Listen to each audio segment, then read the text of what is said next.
I do like a lot of modern rock. I do like a lot of adult album alternative.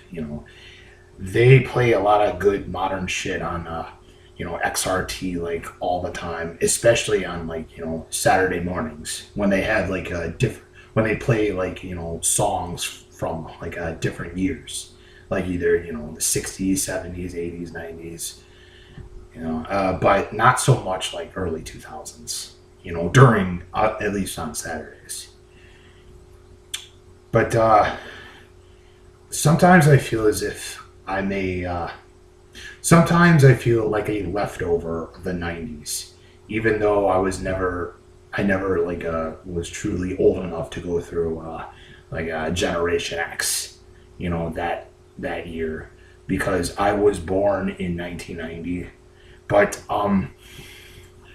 you know, there are a lot of moments where I feel as if where I wish that I was a part of that experience because you know a lot of people said that the 90s sucked, that it was just too angsty, too sad, but I would seriously, like I said, I would have wanted to go through that life. Although I do 70s rock and 80s rock, there's a lot of I am a total 90s junkie. I like a lot of 90s bands, especially in the mid 90s. And I've seen a ton of movies that make me want to be a part of that experience. Like this is just a few that I own that that revolve around the culture of the 90s, and that features music from that era. like uh, this is one of my favorites, Pump Up the Volume. This was released the year I was born, and it is appropriate to say that this is the influential, the pioneering of teen angst movies of the 90s, because it was the first year of the 90s, and this was released during that time. This is basically this is a Christian Slater's starring debut after he co-starred with Winona Ryder in the movie Heathers, another one of my favorite movies of the 80s. He I thought he had a terrific performance in it. When he played Hard Harry, the guy who owned the pirate radio station, and the music is just awesome. Fucking Bad Brains and Concrete Blonde's cover of Leonard Cohen's Everybody Knows, and this is a total 90s movie of an angsty type shit, and I would pick this one up. There's also these other three singles. It doesn't completely focus on the music business. It mostly revolves around looking for love in the 90s. But it does feature a grunge soundtrack from fucking Pearl Jam to Soundgarden to Smashing Pumpkins, and of course Alice in Chains, who actually appear in the movie. They perform the song Wood in a rock club scene. As you can see, Matt Dillon plays a grunge rock singer in it, and this is another good one. I wouldn't say that this movie revolves around grunge, but this is another 90s angst film. Empire Records revolves around a group of kids that hanging out at a record store and just talking about their lives, contemplating the future and whatnot. These are the people in this movie are people I wish that I could hang out with, because these are my type of people, as you can see, because they're a bunch of music junkies, and I'm a total music freak. like I said. But this particular movie, I would say it has to like realistically examine the hardships of like post college, you know, graduation in the '90s. Like Reality Bites is one of my favorite movies. Winona Ryder does an excellent job as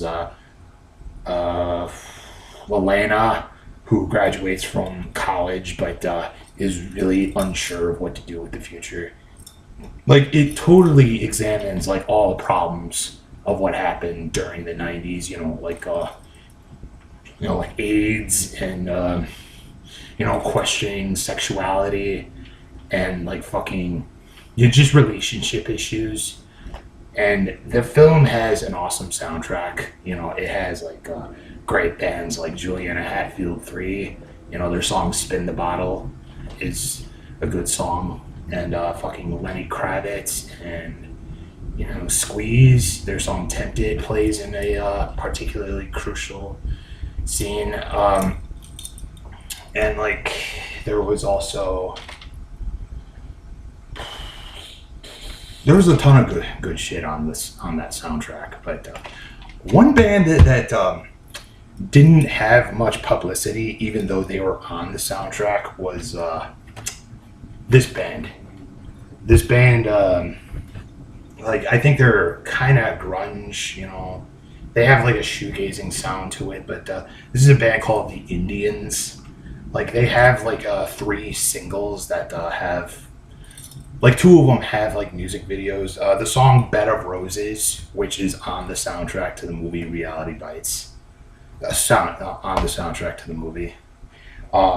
It does have a music video to it.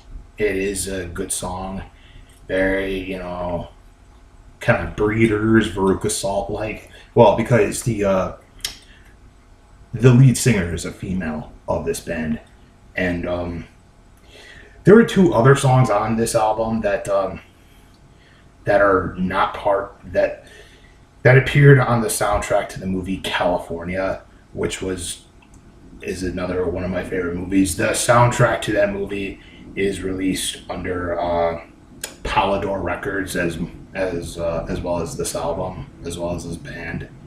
And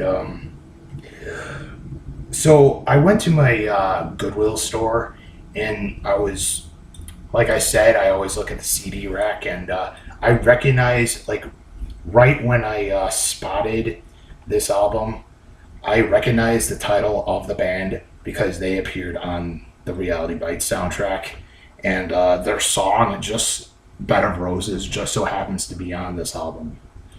And it's a good song. It hasn't had like too much airplay though, but it has been on like I guess it has been on like television back in the day. But they don't play that song on the radio as they should, even though that they have had that single. And honestly, this band is like completely obscure. Like they don't even have like a Wikipedia site, which basically means that they're obscure as fuck. But like I said, 2 of their other songs have appeared in the movie California, and so I guess they're not entirely not well known. But like I said, they've have not been around since then. They were basically mostly famous during the '90s, and they've I guess you can say that they just haven't reached the light of day as much as they should. And I'm kind of disappointed about that because, like, this is a good band. I mean, like, and the video for "Bed of Roses" is pretty cool. And I just think that even though that they're not meant to be around forever, that they could, like, release more albums. Despite their lack of publicity. And but so far, this is basically the only album that they ever made. The album is called INDIANISM, and if you look them up on Google, you can see uh, the cover of the album Indianism like right away, and it will show like songs from the movie from the album. But it doesn't, like I said, it doesn't have like a specific site, so there is not much like history to be shown or read about. But see, like as a '90s fan, I think that that this band should have had more promotion, had more, you know, had more like a more feedback. But I guess like they just made one album and that was it. But I just so happen to own this album because like since Reality Bites is one of my favorite movies and it has a lot of my favorite music in it, I thought maybe, you know, this could be a good pickup. So I decided to just purchase it for $1, and like the other stuff, it has not left my collection since. So for those of you who are into, you know, Veruca Salt, Breeders, Juliana Hatfield, or fucking the Sundays, I would give this one a go because the lead vocalist is awesome. I think her vocals are pretty sexy. Not to sound perverted, but you know, I just have a thing for alternative, you know, female musicians of the '90s, and like particularly Shirley Manson. She was a definite like icon of the '90s. But anyway, so if you find, for those of you who are into '90s music and who likes, you know, '90s movies like the ones I just showed you, I'd pick this one up. If you see it at the thrift store, or if you just want to look it up on YouTube, just give it a try and see what you think. If you don't like it, then tough shit. So, the Indians, their album Indianism, released in 1993 through Polydor Records. And that's basically it. Thanks for watching.